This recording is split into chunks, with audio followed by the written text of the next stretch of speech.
चलो, yes sir. ये वाली कौन सी लाइन हो जाएगी? ये हो जाएगी एल अल्फा एक्स रे। ये हो जाएगी एल बीटा एक्स रे। और ये हो जाएगी L gamma x, L gamma X ray. तो समझ में आए अल्फा बीटा गामा कहाँ रहेगा?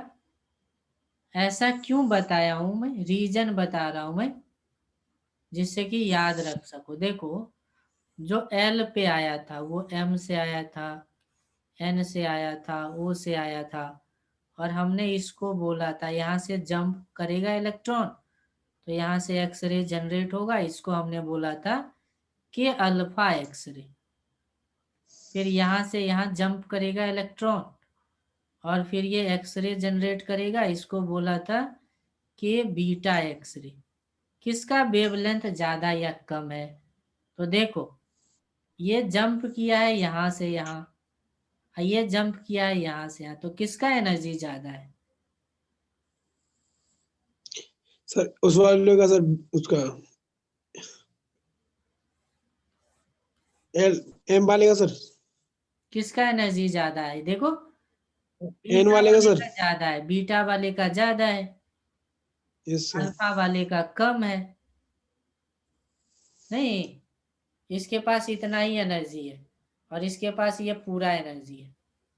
तो जो एनर्जी होती है के बीटा एक्सरे की, वो ज़्यादा होती है के अल्फा एक्सरे से। और हमें पता है कि एनर्जी और वेवलेंथ में क्या रिलेशन है। तो एनर्जी होती है एच सी बाई लेमडा। तो एनर्जी तो लेमडा का उल्टा होता है, एनर्जी ज़्यादा का मतलब वेवलेंथ कम। कम। तो इसका मतलब वेवलेंथ के बीटा का कम होगा वेवलेंथ के अल्फा से, यानी अल्फा का वेवलेंथ ज्यादा होगा। इसीलिए तो देखो, हमने जब ग्राफ बनाया ना इंटेंसिटी और वेवलेंथ का, इंटेंसिटी इंटेंसिटी और वेवलेंथ का जब हमने ग्राफ बनाया, तो देखो यहाँ पे दो पीक था, ऐसे कुछ था, यहाँ पे एक पीक था, ऐसे एक यहाँ पे पीक था। तो हमने देखो यहाँ पे इसको अल्फा बोला, और इसको बोला था बीटा। ऐसा क्यों? क्योंकि हमें पता है जो वेवलेंथ होगी वो अल्फा का ज्यादा होगा, और बीटा का वेवलेंथ क्या होगा? कम होगा। नहीं, अभी देखो ऊपर देखा था, अल्फा का वेवलेंथ ज्यादा है, बीटा का वेवलेंथ कम है। तो वही ग्राफ में दिख भी रहा है कि नहीं दिख रहा है? यहाँ तक आ गया समझ में?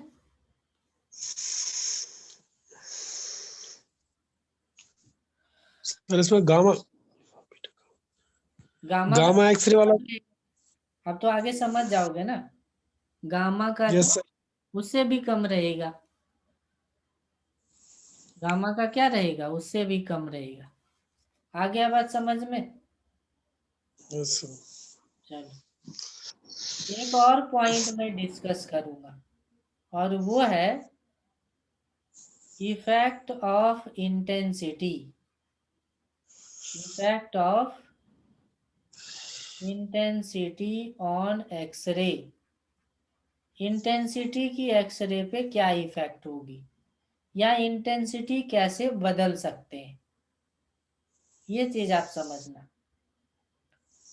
तो देखो, इंटेंसिटी का मतलब मॉडर्न फिजिक्स में, मॉडर्न फिजिक्स इंटेंसिटी की जब भी बात होगी, तो मॉडर्न फिजिक्स में याद रखना इंटेंसिटी का मतलब होगा नंबर ऑफ, इंटेंसिटी का मतलब होगा किसी भी चीज का नंबर। इंटेंसिटी का मतलब क्या होगा? किसी भी चीज का नंबर, नंबर ऑफ एनीथिंग, किसी भी चीज का नंबर। जैसे अगर बोले कि इंटेंसिटी फोटोन का ज्यादा है, जैसे बोले कि intensity of photon is large. इसका मतलब क्या है कि मान लो दो प्लेट है, एक प्लेट पे गिर रहा है 3 फोटॉन्स पर सेकेंड और दूसरे पे मान लो गिर रहा है 7 फोटोन पर सेकेंड। तो इसका मतलब होगा ना कि ये बी है और ये ए है, तो इसका मतलब होगा इंटेंसिटी बी पे ज्यादा है लाइट का। इसका मतलब क्या होगा? It means intensity of light on be is large. समझ में आया क्या? तो मॉडर्न फिजिक्स में इंटेंसिटी नंबर से रिलेटेड होता है। एक्सरे में देखेंगे ये नंबर कैसे आएगा। तो हमने देखो एक लिया था क्वाइल, ऐसे क्वाइल लिया था और यहाँ पे एक मान लो बैटरी लगाया, कोई भी सोर्स लगाया। ये कोई भी सोर्स है जो करंट को जनरेट करेगा और ये करंट किस में है? क्वाइल की करंट है। अब देखो होगा क्या, अगर आप ना करंट, जो क्वाइल में करंट है उसको बढ़ा दो, तो इस क्वाइल की जो टेम्परेचर है वो बढ़ेगी कि नहीं बढ़ेगी? बढ़ेगी सर। बढ़ जाएगी। क्वाइल में टेम्परेचर बढ़ेगा तो यहाँ पे जो मेटल का ऑक्साइड लगाया था उससे निकलने वाला इलेक्ट्रॉन का नंबर बढ़ेगा कि नहीं? Yes sir. तो नंबर ऑफ इलेक्ट्रॉन्स ये इंक्रीज हो जाएगी क्या? इंक्रीज हो जाएगी। अब यहाँ पे हमारा टारगेट है, टारगेट मान लो मेटल है जहाँ पे इलेक्ट्रॉन को टकराना है।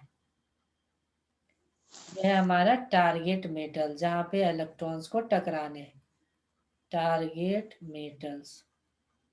तो अब देखो नंबर ऑफ इलेक्ट्रॉन ज्यादा टकराने के लिए जा रहा है, तो ज्यादा टकराएगा तो एक्सरे भी तो ज्यादा जनरेट होगा कि नहीं? नंबर ऑफ एक्सरे भी ज्यादा होगी कि नहीं होगी? फोटॉन्स ऑफ एक्सरे हमें पता है ना थ्योरी से, फोटो इलेक्ट्रिक इफेक्ट में ही हमने देखा है कि एक इलेक्ट्रॉन एक एक्सरे को जनरेट करेगा यहाँ पे। तो फोटॉन्स ऑफ एक्सरे इसकी जो नंबर है, नंबर फोटॉन्स ऑफ एक्सरे ये बढ़ेगी कि नहीं बढ़ेगी? बढ़ जाएगी? जल्दी बताओ। Yes sir. बढ़ जाएगी। क्यों बढ़ेगी? क्योंकि ज्यादा इलेक्ट्रॉन टकराएगा तो ज्यादा एक्सरे निकलेगा। अच्छा ज्यादा एक्सरे निकलेगा तो क्या बोल सकता हूँ कि इंटेंसिटी ऑफ एक्सरे बढ़ी कि घटी? जल्दी बताते जाओ फटाफट। एक्सरे की इंटेंसिटी बढ़ी, एक्सरे की बढ़ेगी सर। इंटेंसिटी क्या हो गई? बढ़ गई। बढ़ेगी। तो अब कोई भी क्वेश्चन पूछेगा, कभी बोल देगा कि बताओ कि टेम्परेचर बढ़ाया एक्सरे के इंटेंसिटी में कैसे बदलाव होगा? बोलेगा बताओ नंबर ऑफ इलेक्ट्रॉन ज्यादा आ गया है, अब बताओ इंटेंसिटी में क्या चेंज होगा? कभी बोलेगा कॉइल का करंट बढ़ा दिया, बताओ इंटेंसिटी पे क्या इफेक्ट होगी? समझा सकोगे कि नहीं? Yes sir. बता बराबर दोगे सर ना, एकदम। क्वेश्चन सॉल्व हो जाएगी। तो ये इंटेंसिटी की इफेक्ट होती है। ये इंटेंसिटी की क्या होती है? इफेक्ट होती है।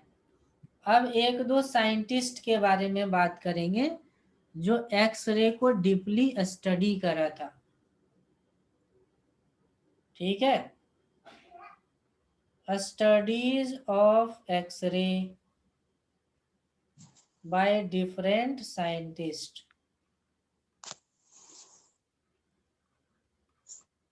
डिफरेंट साइंटिस्ट ने जो एक्सरे का स्टडी करा उसमें से पहला साइंटिस्ट का नाम है ब्राग। और इसमें लॉ भी आप जानते होंगे, ब्राग्स लॉ। ये तो केमिस्ट्री में भी पढ़े होंगे सॉलिड स्टेटर में। ब्राग्स लॉ क्या होती है? तो 2D sine theta equals to N lambda, ये ब्राग्स लॉ होती है। ये ब्राग्स लॉ क्या है समझना पहले। ये ब्राग्स लॉ स्टडी करता है डिफ्रैक्शन को। किसको स्टडी करता है? Diffraction of X-ray. एक्सरे के डिफ्रैक्शन को स्टडी करता है। कैसे स्टडी करता है आप देखेंगे। मान लो कोई निकेल की, किसी निकेल का एक क्रिस्टल है और इसमें बहुत सारे एटम अपने पोजीशन पे इस तरीके से फिक्स्ड है। इसके नीचे भी दूसरा लेयर होगा, फिर इसके नीचे भी तीसरा लेयर होगा, और हर लेयर के बीच में आपको पता है गैप होता है कि नहीं? हर लेयर के बीच में एक मेटल का गैप होता है, फिक्स्ड गैप होता है। मान लो इस गैप का डिस्टेंस है d, जिसको हम लोग क्या बोलते हैं? एटॉमिक स्पेसिंग बोलते हैं। इंटर एटॉमिक स्पेस बोलते हो ना, इंटर एटॉमिक स्पेस, वो d है। अब देखो क्या होगा रियल में, एक्सरे यहां से आएगा और यहां से टकराएगा एटम से, और ये रिफ्लेक्ट होकर के इधर चला जाएगा। फिर दूसरा एक्सरे इस तरफ आएगा, दूसरा एक्सरे, और यहां से टकराएगा और फिर इधर चला जाएगा। और यहाँ पे एक स्क्रीन लगा है, तो स्क्रीन पे क्या दिखता है?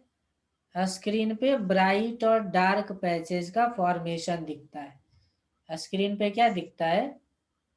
ब्राइट और डार्क पैचेस का फॉर्मेशन दिखता है। इसका मतलब इंटरफ्रेंस हो रहा है। क्या हो रहा है? इंटरफेरेंस। इंटरफ्रेंस हो रहा है, वहां पे वेव्स का वहां पे इंटरफ्रेंस हो रहा है। तो हम क्या करेंगे, हमको पता है इंटरफ्रेंस के लिए क्या करते हैं, पाथ का डिफरेंस निकालते हैं। तो उस पाथ के डिफरेंस को निकालने के लिए मैं यहाँ पे दिखा देता हूँ। मान लो ये वाला डिस्टेंस था d, और इस तरीके से लाइट आया है और यहाँ गया है। ये जो एंगल होता है इसी को हम लोग बोलते हैं डिफ्रैक्शन एंगल। इसी को हम लोग कौन सा एंगल बोलते हैं? Diffraction angle. और जो फॉर्मूला में थीटा था वो थीटा ये है। इस थीटा को हम लोग बोलते हैं ग्लांसिंग एंगल। ग्लांसिंग एंगल बोलते हैं। एक रे ठीक इसके पैरेलली आता है, यहाँ से टकराता है और वापस इधर जाता है पैरेलल। और ये वाला डिस्टेंस हमें पता है कितनी है, स्मॉल d है। अच्छा, यहाँ से अगर परपेंडिकुलर डाल दो तो देखो होगा क्या, ये वाला डिस्टेंस और ये वाला डिस्टेंस तो बराबर ही हो जाएगा, नहीं? फिर अगर यहाँ से परपेंडिकुलर इधर डाल दो तो फिर होगा क्या, ये वाला डिस्टेंस और ये वाला डिस्टेंस बराबर हो जाएगा। तो डिफरेंस कितने लेंथ का है? जो डिफरेंस लेंथ का है वो यही तो है। अब बताओ ये एंगल में रिलेशन क्या होगा, ये थीटा है तो ये 90 माइनस थीटा होगा, तो ये थीटा होगा। होगा कि नहीं होगा? तो इस ट्रायंगल में आप बता सकते हो क्या, ये 90 डिग्री है, ये d है और ये थीटा है। तो ये वाला लेंथ, थीटा के सामने वाला लेंथ साइन में होता है, तो ये वाला लेंथ हो जाएगा d साइन थीटा। ये वाला भी लेंथ हो जाएगा d साइन थीटा। तो दोनों लाइट के बीच में पाथ का डिफरेंस कितने का होता है? दोनों लाइट के बीच में पाथ का डिफरेंस होता है, कितना होता है? Sine theta plus d sine theta. यही तो है पाथ का डिफरेंस, जो कि हो गया 2d साइन थीटा। ये पाथ का डिफरेंस आता है। और पता है जब भी इंटरफेरेंस की बात करेंगे, कंस्ट्रक्टिव इंटरफेरेंस की बात करेंगे, तो वहां पे एक कंडीशन आता है। वेव में कंस्ट्रक्टिव इंटरफेरेंस की कंडीशन आप लोग जानते हो। कंस्ट्रक्टिव इंटरफेरेंस जब भी होती है वेव की तो पाथ की डिफरेंस होती है एन लेमडा। तो दोनों इक्वेशन से क्या बता सकते हो, दोनों इक्वेशन से बता सकते हैं कि जो 2d साइन थीटा होगी वो एन लेमडा के इक्वल होगी। ये लॉ था ब्राग्स का, ये क्या है, ब्राग्स लॉ। समझ में आया, ये मैं प्रूफ करके दिखा दिया हूं। ये ब्राग्स का लॉ था जिसने एक्सरे के डिफ्रैक्शन को स्टडी करा। समझ में आ गया, ये पीडीएफ में सेंड कर दूंगा, पीडीएफ तो आपको मिल ही जाएगा, ठीक है। आया समझ में या कहीं डाउट है, बोलते जाओ फटाफट। बस फॉर्मूला याद रखना है और डेरिवेशन थोड़े ना करना है, फॉर्मूला ये माइंड में रहनी चाहिए, फॉर्मूला का यूज होता है। आ गया बात समझ में यहाँ तक? Yes sir. चलो, तो ये ब्राग्स का लॉ था, ब्राग्स ने एक्सरे की स्टडी करा। उसके बाद दूसरा जो साइंटिस्ट है जिन्होंने एक्सरे को स्टडी करा, एक्सरे को मेनली कैरेक्टरिस्टिक एक्सरे को स्टडी करा है लॉ, उस साइंटिस्ट का नाम है मोसले। जानते हो Moseley? Yes sir, periodic model periodic table दी सर वही उसने। वही Moseley study of characteristic X-ray. Moseley ने कैरेक्टरिस्टिक रे का स्टडी करा। मोसले ने किसका स्टडी करा? जो हम लोग बोलते कैरेक्टरिस्टिक। थे के अल्फा, के बीटा, के गामा, है ना, उसको स्टडी करा है मोसले ने। और उसमें भी मैं बता दूं, मोसले ने केवल के अल्फा का स्टडी किया था। मोसले ने किसका स्टडी किया था? के अल्फा एक्सरे का केवल स्टडी करा था, के अल्फा एक्सरे का स्टडी किया।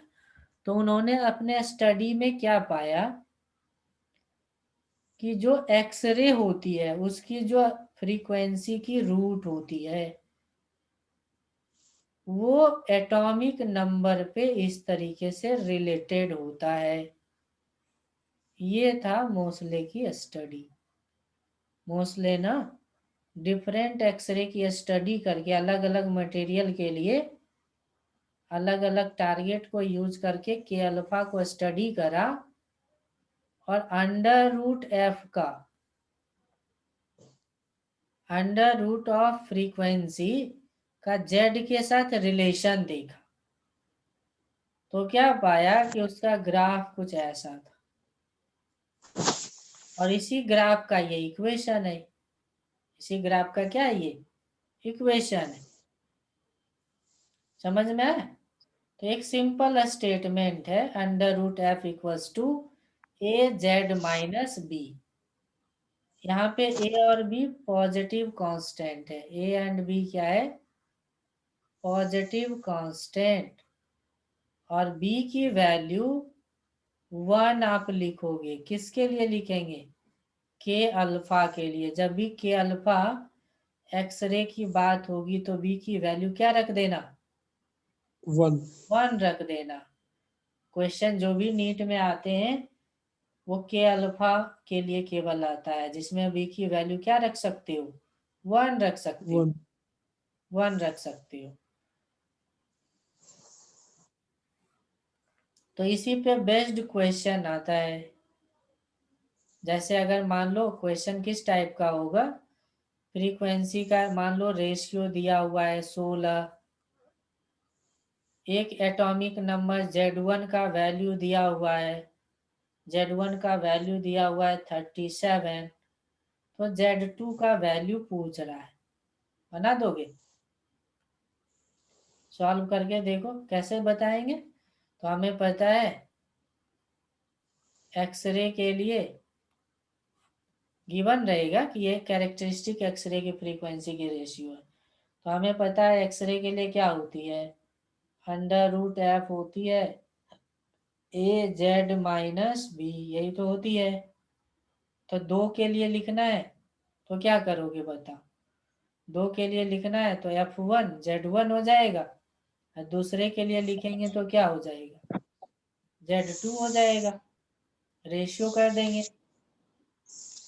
ए कैंसल आउट हो गई, F1 by F2 equals to Z1 minus B over Z2 minus B. अब सॉल्व हो जाएगी कि नहीं?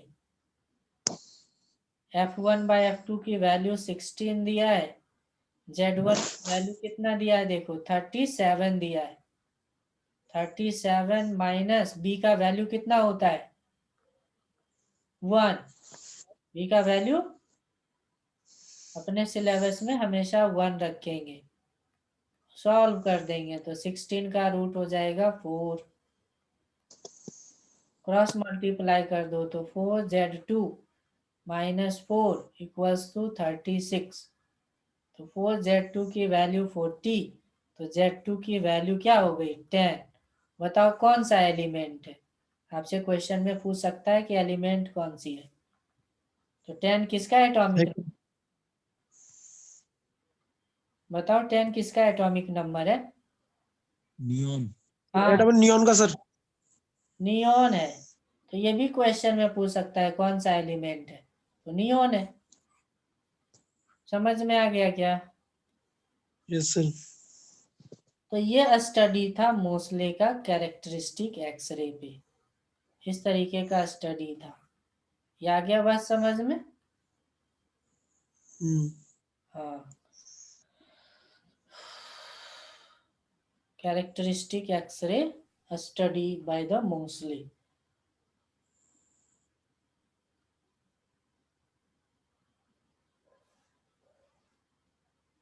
जल्दी हट यार, हैंग करने लगता है बीच बीच में।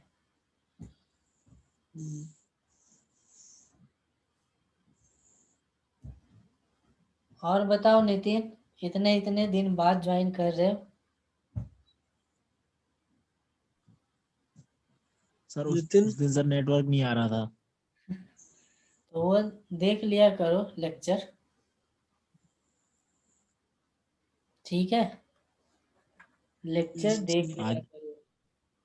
कल भी नहीं चल रहा था सर, आज तो सर जैसे तैसे चल रहा है सर जियो में। हाँ हाँ। सर तो मेरे यहाँ नेटवर्क नहीं आते सही से। अच्छा, तो ब्रॉडबैंड क्यों नहीं लगा लेते हो? देखो मैं जो ब्रॉडबैंड लगवाया, मैं बताता हूँ कॉस्ट क्या है उसकी। मैंने एयरटेल का ब्रॉडबैंड लगवाया, ठीक है? एयरटेल का ब्रॉडबैंड 2800 रुपये का पड़ा, और ये 3 महीने के लिए अनलिमिटेड है। 24 घंटा यूज कर लो, 24 घंटे भी यूज कर लो। 3 महीने के लिए 2800 रुपये का आएगा, 24 घंटे यूज कर सकते हो। कुछ भी डाउनलोड करो देखो, और एकदम फास्ट 4G आती है।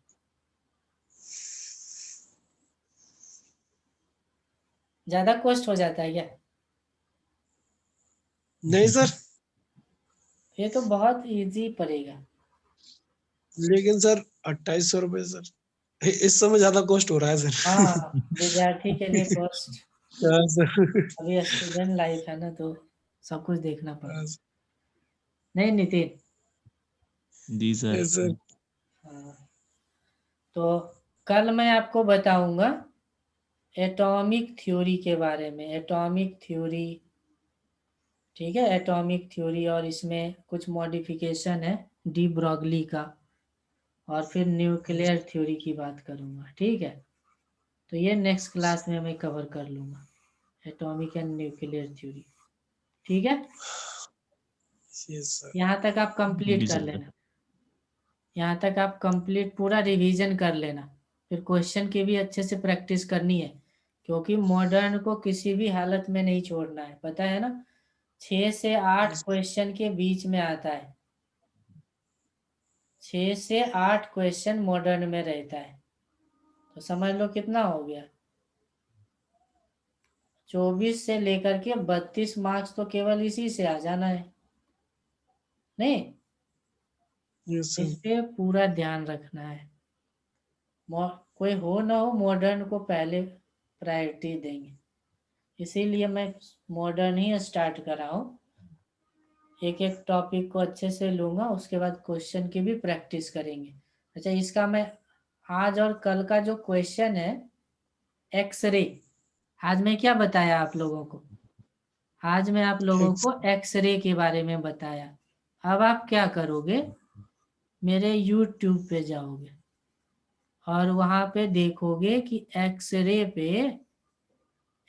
पे बहुत सारा क्वेश्चन, 150 से ज्यादा क्वेश्चन का एक वीडियो मिलेगा 10 मिनट का। ठीक है, उसको पॉज कर करके आप ना हर क्वेश्चन को रीड करो, समझ में आए? Yes sir. डायरेक्ट जी सर। केवल माइंड रीडिंग करो, माइंड से ही कैलकुलेट करो, और जो क्वेश्चन ना आए उसको पेज पे लिख लो कि क्वेश्चन नंबर 13 नहीं आया, क्वेश्चन नंबर 16 समझ में नहीं आया, और नेक्स्ट क्लास में आप पूछ लेना। समझ में आया क्या? Yes sir. तो ये आज आप कर लेना, ये आप करके ही सोना। ठीक है, यस सर। ठीक है। चलो